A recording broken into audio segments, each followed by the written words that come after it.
তোমার অলৌকিক মৃত্যুগুলা ওই জান্নাতবাসীর জন্য হয়ে থাকে। আল্লাহ একটা মানুষকে এইভাবে মারবে। দর্শক, বিশ্ববিদ্যালয় থেকে নিয়ে যাওয়ার সময়ও ও বেঁচে ছিল। তোফাজ্জলের সঙ্গে কি ঘটেছিল জানালেন ঢাবি পড়ুয়া কিছু ছাত্ররা। গেস্ট রুমে নিয়ে তাকে সম্ভবত সব থেকে বেশি মারধর করা হয়। দফায় দফায় জিজ্ঞাসাবাদ করার সঙ্গে মারধর করা হয়েছিল তাকে। সেই গেস্ট রুমের সামনে দিয়ে যাতায়াত করার পথে তা দেখেছিলেন ঢাকা বিশ্ববিদ্যালয়ের এক পড়ুয়া, কিন্তু কাছে যাওয়ার সাহস হয়নি তার। দূর থেকেই তিনি দেখেছিলেন চোর সন্দেহ করে যাকে ধরা হয় তাকে কিভাবে সবাই মিলে মারধর করছিল। তোফাজ্জল হোসেনকে মারধর করার ঘটনার এইভাবেই বর্ণনা দিয়েছেন ঢাকা বিশ্ববিদ্যালয়ের এক পড়ুয়া। তবে কি কারণে মানসিক ভারসাম্যহীন তোফাজ্জলকে চোর বলা হয় তা জানেন না তিনি।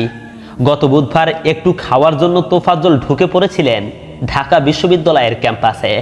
ক্যান্টিনে নিয়ে গিয়ে বরগুনা জেলার পাথরঘাটার কাঁঠালতলী ইউনিয়নের বাসিন্দা তোফাজ্জলকে পেট ভরে খাইয়েছিলেন সেই ছাত্ররা।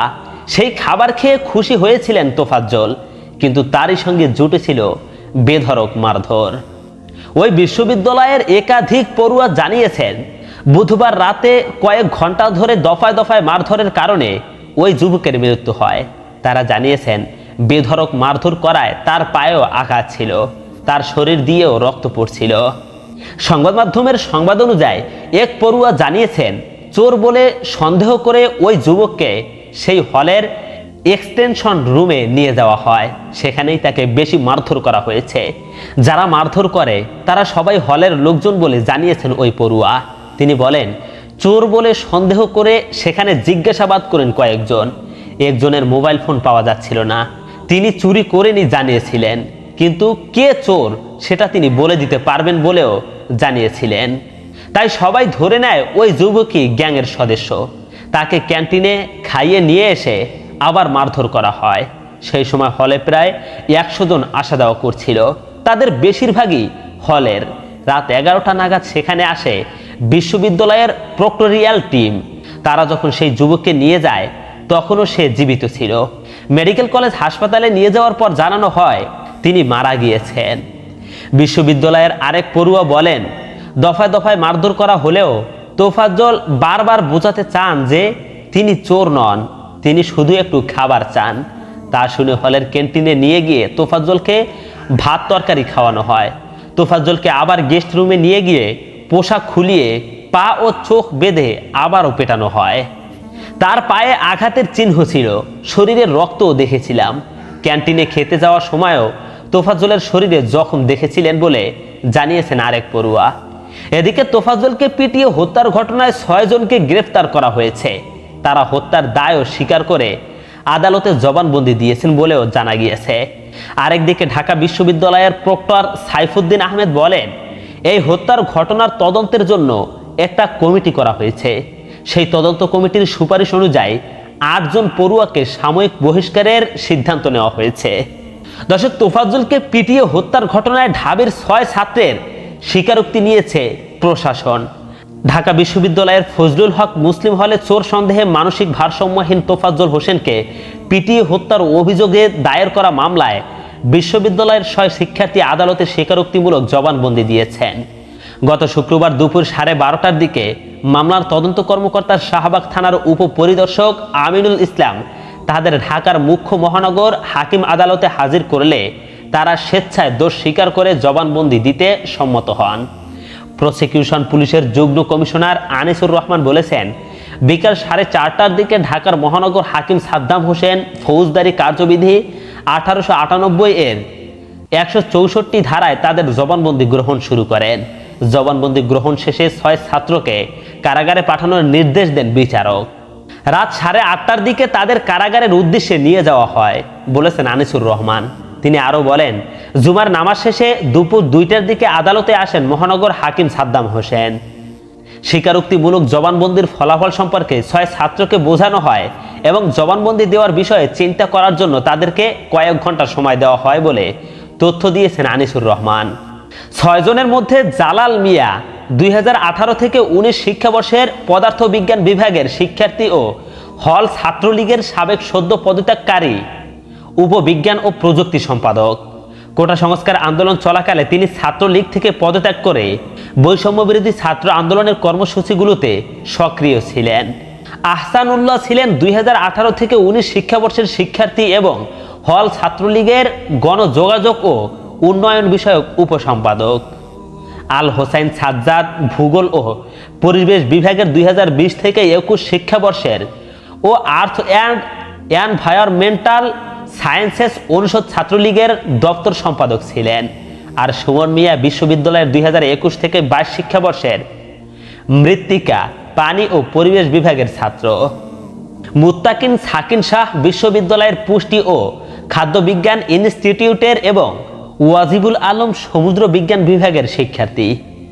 এদিকে ঢাকা বিশ্ববিদ্যালয়ের জনসংযোগ দপ্তর থেকে এক বার্তায় বলা হয়েছে, তোফাজ্জলকে পিটিয়ে হত্যার ঘটনায় বিশ্ববিদ্যালয়ের তদন্ত কমিটি প্রতিবেদন দিয়েছে, যেখানে 8 শিক্ষার্থীর সংশ্লিষ্টতার প্রমাণ পাওয়ার কথা বলা হয়েছে। 8 জনের মধ্যে উদ্ভিদ বিজ্ঞান বিভাগের ফিরোজ কবির এবং পদার্থ বিজ্ঞান বিভাগের আব্দুস সমাদ এখনও গ্রেফতার হননি। দর্শক, তবে তোফাজ্জলের সঠিক পরিচয় সম্বন্ধে কিন্তু এখনও অনেকেই অজানা। ঢাকা বিশ্ববিদ্যালয়ের ঢাবি ফজলুল হক মুসলিম হলে চোর সন্দেহে তোফাজ্জল নামে একজনকে পিটিয়ে হত্যার ঘটনা ঘটে। প্রথমে তার পরিচয় শনাক্ত করতে না পারলেও ছাত্রলীগের সাবেক কেন্দ্রীয় যুগ্ম সাধারণ সম্পাদক ও ঢাকা বিশ্ববিদ্যালয়ের আইন বিভাগের সাবেক শিক্ষার্থী আরিফুজ্জামান আল ইমরানের ফেসবুক অ্যাকাউন্টে একটি স্ট্যাটাসে তার পরিচয় জানা যায়। বাংলার সময়ের দর্শকদের জন্য আরিফুজ্জামান আল ইমরানের সেই ফেসবুক পোস্টটি তুলে ধরা হলো এই ভিডিওতে। এই ছেলেটির নাম তোফাজ্জল। আমার জন্মস্থান বরগুনা জেলার পাথরঘাটা উপজেলার সন্তান এই তোফাজ্জল। তোফাজ্জল পাথরঘাটা উপজেলার কাঁঠালতলী ইউনিয়ন ছাত্রলীগের সভাপতি।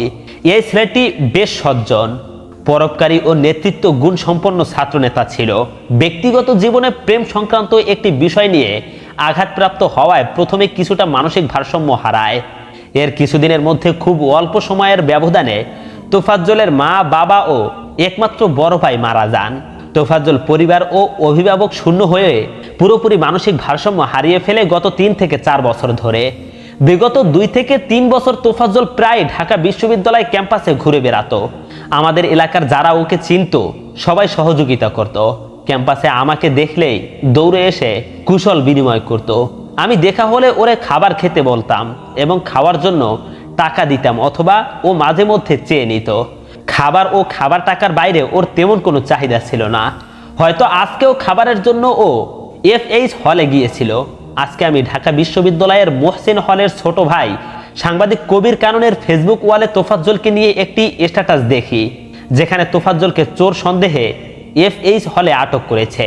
আমি দেখা মাত্র কাননকে ফোন করে তোফাজ্জলের বিষয়ে কাননকে অবগত করি যে ও আমার এলাকার ছেলে, আমি ওরে ব্যক্তিগতভাবে জানি। বর্তমানে ও মানসিকভাবে ভারসাম্যহীন। হয়তো খাবারের সন্ধানে তোফাজ্জল FH হলে গিয়েছে। আমি কাননকে বলেছিলাম, তুমি ওখানে যারা এখন ওরে আটকে রেখেছে তাদের সাথে কথা বলো। তোফাজ্জল যে মানসিক ভারসাম্যহীন এটা ওদের অবহিত করো, যাতে ওরে শারীরিকভাবে টর্চার না করে। কারণ কিছুক্ষণ পরে আমাকে ফোন দিয়ে জানায়, ভাই ওরে আর কেউ টর্চার করবে না, তবে আপনি ওর কোনো অভিভাবক কাউকে পাঠান যার কাছে তোফাজ্জলকে দিয়ে দেবে। আমি সেই ব্যবস্থা করতেছি। এরপর আমি আমাদের এলাকার বেশ কয়েকজনের সাথে যোগাযোগ করি এইচএফ হলে গিয়ে তোফাজ্জলকে নিয়ে আসার জন্য, কিন্তু শেষ পর্যন্ত কাউকে ম্যানেজ করতে পারিনি। 2 ঘন্টার ব্যবধানে ফেসবুকে দেখি তোফাজ্জল FH হলের শিক্ষার্থীদের নির্মম নির্যাতনে মারা গেছে। আহা, ঢাকা বিশ্ববিদ্যালয় ছাত্র নামধারী বিবেকহীন এই নরপিশাচদের জন্য আজকে একটি নিরপরাধ প্রাণ চলে গেল, আর ঢাকা বিশ্ববিদ্যালয় কলঙ্কিত হলো। তোফাজ্জল হত্যার বিচার চাওয়ার মতো ওর পরিবারে অবশিষ্ট আর কেউ নেই। তবে দেশে আইনের শাসন প্রতিষ্ঠা হলে আমি ব্যক্তিগতভাবে এই হত্যাকাণ্ডের সাথে সংশ্লিষ্টদের বিচার নিশ্চিত করতে আইনি প্রক্রিয়ায় লড়ে যাব।